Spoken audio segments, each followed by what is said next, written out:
नमस्कार, मी अर्चना गोखले. वक्रतुंड महाकाय सूर्यकोटी समप्रभ निर्विघ्नं कुरु मे देव सर्वकार्येषु सर्वदा. गणनाथ सरस्वती रवि शुक्र बृहस्पति पंचैतानि स्मरे नित्यं वेदवाणी प्रवर्तते. गुरुर्ब्रह्मा गुरुर्विष्णुः गुरुर्देवो महेश्वरः गुरुः साक्षात् परब्रह्म तस्मै श्री गुरवे नमः. पुंडलीकवरदा हरिविठ्ठल श्री ज्ञानदेव तुकाराम पंढरीनाथ महाराज की जय. श्री महर्षी नारद की जय. जय जय रघुवीर समर्थ. आज मी संत नामदेवांचा बोलू ऐसे बोले जेणे बोले विठ्ठल डोले हा अभंग निरूपणासाठी घेतलेला आहे. त्यापूर्वी संत नामदेव यांच्याविषयी थोडंसं सांगते. संत नामदेव हे मराठीतले आद्य चरित्रकार आणि आद्य आत्मचरित्रकारसुद्धा आहेत. त्यांना आद्य चरित्रकार असं म्हणण्याचं कारण असं की यापूर्वी संतांच्या गाथा होत्या, पण त्या गाथामध्ये कोणीही चरित्र लिहिलेलं नव्हतं, स्वतःचं चरित्र लिहिलेलं नव्हतं. आणि ही अशी संकल्पना आत्मचरित्र लिहिण्याची यांनी संत नामदेवांनी प्रथमच अंमलात आणली आणि त्यामागे एक विशिष्ट हेतू ठेवून आणली.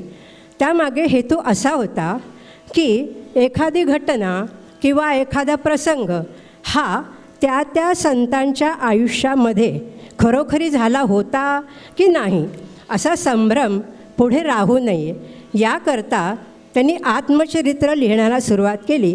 आणि त्या आत्मचरित्राचा उपयोग होतो हे त्यांच्या जन्माविषयी ज्या आख्यायिका आहेत त्याच्यावरून आपल्याला कळतं की आत्मचरित्राचा उपयोग आहे. तर त्यांच्या जन्माविषयी सांगताना सकल संत गाथा असं म्हणते की शुक्ती उकलिता प्रकटले बाळ, म्हणजे त्यांचा जन्म हा शिंपल्यातून झालेला आहे. तसंच एक ग्रंथ, महान ग्रंथ भक्तमाल नावाचा, हा भक्तमाल ग्रंथ उत्तर हिंदुस्थानामध्ये अतिशय प्रसिद्ध आहे. आणि त्यामध्ये जी कथा लिहिलेली आहे ती कथा संपूर्णपणे वेगळी आहे. तर अशावेळी संत नामदेव यांनी त्यांच्याच गाथेमध्ये केलेला उल्लेख उपयोगी पडतो. तो म्हणजे त्यांचा जन्म सिंपियाचे कुळी जन्म झाला असं त्यांनी स्वच्छ लिहिलेलं आहे. 1232.1 आपल्याला पाहायला मिळतं. अशा रीतीनं हा अभंग.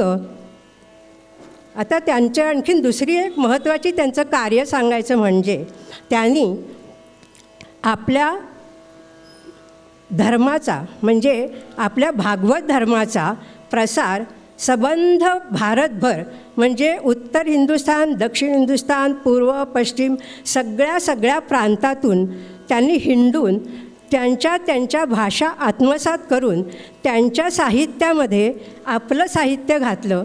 आणि त्यांनी एक गवळण अशी लिहिली की त्या गवळणीमध्ये 5ही भाषांचा, वेगवेगळ्या भाषांचा समावेश त्यांनी केला. असं त्यांचं कर्तृत्व आहे. आता ते असो, आपण आता जो काही अभंग घेतलेला आहे, बोलू ऐसे बोले जेणे बोले विठ्ठल डोले. आता ह्या अभंगानंतर बोलू ऐसे बोले जेणे बोले विठ्ठल डोले ह्या अभंग आपण निरूपणासाठी घेत आहोत. तर प्रथम आधी गद्यामध्ये हा अभंग वाचून दाखवते. बोलू ऐसे बोले जेणे बोले विठ्ठल डोले, नाचू कीर्तनाचे रंगी ज्ञानदीप लावू जगी, परेहुनी परते घर तेथे राहू निरंतर, सर्व सत्ता आली हाता, नाम याचा खेचर दाता. हा अभंग आहे गद्यामध्ये. तोच आता पद्यामध्ये म्हणायची मी पद्यामध्ये म्हणून दाखवते. बोल बोलू ऐसे बोले बोले, बोलू ऐसे बोले, जेणे बोले विठ्ठल डोले, जेणे बोले विठ्ठल डोले. प्रेम सर्वांगाचे ठाई, प्रेम सर्वांगाचे ठाई, वाचे विठ्ठल रखुमाई, वाचे विठ्ठल रखुमाई, वाचे विठ्ठल रखुमाई.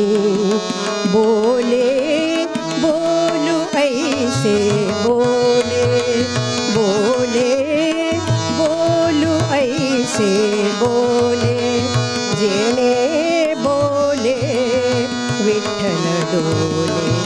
प्रेम सर्वांगाचे ठाई, प्रेम सर्वांगाचे ठाई, वाचे विठ्ठल रखुमाई, वाचे विठ्ठल रखुमाई.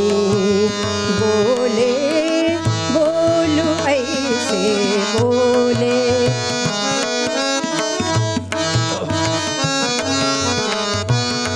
नाचू कीर्तनाचे रंगी, नाचू कीर्तनाचे रंगी, ज्ञानदीप लावू जगी, ज्ञानदीप लावू जगी, परेहुनी परते घर, परेहुनी परते घर, तेथे राहू निरंतर, तेथे राहू निरंतर. बोले बोलू ऐसे बोले.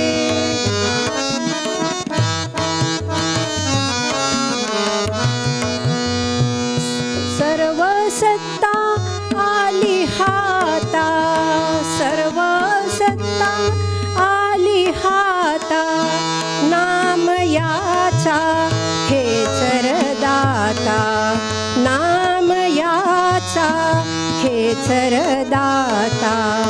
बोले बोलू ऐसे बोले, जेणे बोले विठ्ठल डोले, विठ्ठल डोले, विठ्ठल डोले. सर्व संत सारख्याच रीतीने एक गोष्ट आपल्याला सांगतात की आपल्याला जर भांडण कलह नको असतील तर शक्यतो मौनच पाळा. आणि नामदेव महाराज असं म्हणतात की जर बोलायची वेळ आलीच तर असं काही बोला की दुसऱ्याच्या मनावर कोणताही घात होणार नाही, त्याला वाईट वाटणार नाही किंवा त्याच्या मनावर कसलाही ओरखडा निघणार नाही. आणि हे असं गोड बोलणं कशासाठी करायचं तर कटू बोलतानासुद्धा विचार हवा. याचं कारण असं की शब्द ह्याचा जो घाव आहे तो शस्त्रापेक्षासुद्धा क्लेशदायक आहे. आणि ह्याचं जिवंत उदाहरण आपण महाभारतामध्ये द्रोणाचार्य आणि द्रुपद यांच्यामध्ये जे काही झालं त्याच्यामधून आपल्याला माहिती आहे. आता ते असो, पण त्यांनी असं सांगितले. आता संत नामदेव महाराज आपल्या अभंगामध्ये काय म्हणतात की अशासाठी बोलायचं गोड की त्याच्या योगे आपल्या देवाला विठ्ठलाला सुद्धा छान समाधान वाटलं पाहिजे. आपल्या बोलण्याने इतरही सुखी झाले पाहिजेत. एवढंच नव्हे तर जसं नामदेवांच्या तर कीर्तनात विठुराया नाचत होते, एवढं जरी आपल्याला जमलं नाही तरी आपण सर्वांची प्रेमानं वागणं हे तर आपल्याला जमू शकेल. प्रिय बोलावं, सत्य बोला, सत्यम ब्रूयात प्रियम ब्रूयात, न ब्रूयात सत्यम अप्रियम. आता अप्रिय सत्य असलं ते टाळाच, अशी त्यांची शिकवण आहे. त्याच्या पुढे जाऊन ते असे म्हणतात, प्रेम सर्वांगाचे ठाई, म्हणजे आपल्या भोवती ही जी चराचर सृष्टी आहे त्याच्यामध्ये सचेतन अचेतन अशा ज्या गोष्टी आहेत, अचेतन गोष्टीसुद्धा आहेत, तर माईक आहे, बुक्स आहेत, घड्याळ आहे, तर ह्या सर्वांशी सुद्धा वागताना अतिशय प्रेमाने वागा. आता त्यांच्याशी प्रेमाने वागायचं म्हणजे काय करायचं, तर त्या वस्तू हाताळताना आपण त्यांच्याविषयी असा विचार केला पाहिजे की आपल्या सर्वांमध्ये आत्मतत्व हे एकच आहे. त्यामुळे त्या वस्तू आपण फार काळजीपूर्वक इकडून तिकडे करायला पाहिजेत. त्याच्यामध्ये बेफिकिरी राहून चालत नाही. पुस्तक आहे म्हणजे दिलं टाकून असं आपण करू नये.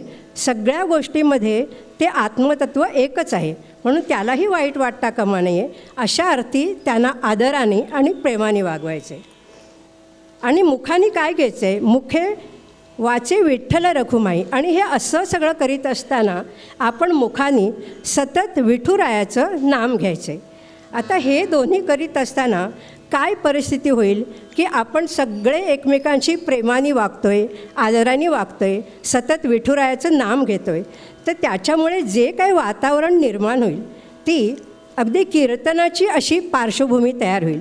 आणि त्याच्यामध्ये आपण जो आपल्याला ज्ञानदीप म्हणजे आत्मज्ञानाचा दिवा जो सगळ्यांच्या ठाई आपण लावायचा प्रयत्न करतो आहे, तो प्रयत्न आपल्याला सुकर होईल.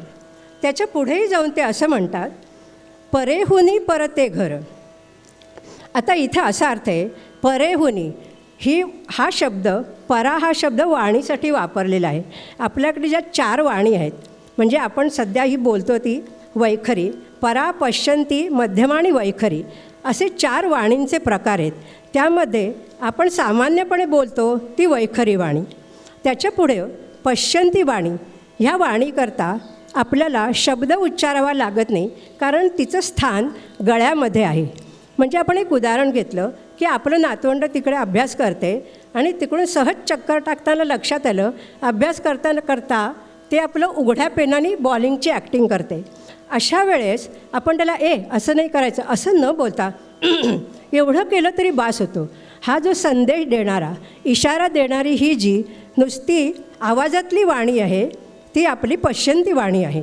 मध्यमा वाणी हिचं स्थान हृदयामध्ये आहे. हृदयामध्ये एका हृदयाचं दुसऱ्या हृदयाशी हा जो संवाद आहे तो मध्यमा वाणीचा आहे. आणि सगळ्यात महत्त्वाची आणि मोठा अर्थ असलेली जी परावाणी, ही वाणी सहज प्राप्य नाही, दुष्प्राप्य आहे. आणि ती केवळ आणि केवळ योग सामर्थ्याने साध्य होते. अशी ऐरागैराला ती वाणी साध्य करता येत नाही. पण आपल्याला संत नामदेव काय म्हणतात की आपण जर असं वातावरण निर्माण केलं की सगळे आपण प्रेमाने वागतो आहे, प्रेमाने बोलतो आहे, कुणाचा अनादर करीत नाही, भांडण नाही, तंटे नाहीत आणि सतत विठुरायाचं नाम सगळ्यांच्या मुखात आहे, तर ह्या वातावरणामुळे आपल्याला एक अशी गोष्ट मिळणार आहे, परेहुनी ही परा जी दुर्लभ आहे त्या गोष्टीहूनही पलीकडची अशी एक गोष्ट आपल्याला मिळणार आहे. म्हणजे ते आहे आत्मानंदाचं निधान, घर निधान. मी तर त्याला आत्मानंद निधान, आनंद निधान असं म्हणते. तर ह्या आनंद निधानाची प्राप्ती ही या सगळ्या गोष्टींमुळे होणार आहे. आणि ह्या सगळ्या गोष्टी मिळाल्यानंतर तेथे राहू निरंतर. हे आपण नुसतं निरंतर राहणार आहोत का, तर नाही. त्याच्याही पुढे जाऊन ते सांगतात की ही सर्व सत्ता आली आता, नामयाचा खेचर जाता. ही सर्व सत्ता, ही जी प्राप्ती आहे आपल्याला आनंदधामाची, ती प्राप्ती कशामुळे आहे, तर ही आपल्या गुरूंच्या आशीर्वादामुळे आहे. हा गुरूंचा आशीर्वाद कसा, तर तो ह्या सत्ता ह्या शब्दाशी निगडीत आहे. त्यांनी आपल्याला एक विशेष अधिकार दिला आहे, सत्ता, अधिकार, हुकूमत. आता निरंतर राहणं हे आपण तिकडे करणारच आहोत, पण निरंतर राहत असतानासुद्धा जर काही काळाने मागे यायची वेळ आली तर ते मागे येण्याचंसुद्धा आपल्याला सामर्थ्य हे या गुरूंच्या आशीर्वादाने आपल्याला मिळतं. आणि नामदेव म्हणतात, हे खेचर हे त्यांचे गुरु आहेत, ते ह्या खेचर नामदेव म्हणतात गुरूंच्या आशीर्वादाने हा जो मला आणखीन एक अधिकार, विशेष अधिकार मिळाला आहे की तेथे जाऊनसुद्धा जर काही कारणाने माघारी यायचं झालं तर मी येऊ शकतो. ही जी अधिकार, हा जो अधिकार, ही जी आपल्याला गोष्ट मिळालेली आहे, अप्राप्य गोष्ट, ही केवळ आणि केवळ गुरूंच्या आशीर्वादामुळे मिळालेली आहे. आणि ही असा आशीर्वाद संत नामदेवानं होता, तसा संत तुकारामानंही होता. आणि अशाच आपल्याही गुरूंचा आपल्याला आशीर्वाद मिळून आपल्यालाही अशा म्हणजे जीवनामध्ये दुर्लभसुद्धा अशा गोष्टी असतील त्यासुद्धा आपल्याला प्राप्त व्हाव्यात, या सदिच्छेसहित माझे 2 शब्द संपत. नमस्कार.